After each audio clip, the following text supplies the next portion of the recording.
నేను తెలుసా మీకు? తెలీదు. మా నాన్న, తెలీదు. మా అమ్మ, తెలీదు. మా అన్నయ్య తెలుసుంటాడే. తెలీదు తెలీదు తెలీదు. అయితే నేను ఎక్కడుంటా తెలుసా మీకు? నువ్వేమైనా పెద్ద సెలబ్రిటీ అనుకుంటున్నావా అమ్మా నీ డీటెయిల్స్ అని తెలియడానికి?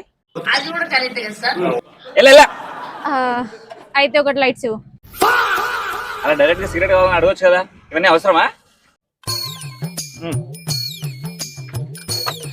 ఒకటి మ్యాచెస్ ఇవ్వు.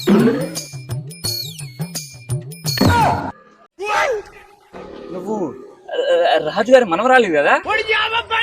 తెలుసు, మీ తాత నాకు బాగా తెలుసు. లైట్స్ అడగలేదు, పల్స్ అడిగా. తప్పుగా వినిపించింది అనుకుంటా మీకు. నేను నీ మెచ్యూరిటీ ఫంక్షన్ కి వచ్చా, బాగా పెద్దదాని అయిపోయావు. ఏ అమ్మాయి, డబ్బులు లేదు, పల్స్ రూపాయి మీ తాత దగ్గర తీసుకుంటాలే. తీసుకుంటా. అట్లుంటది మనతోని.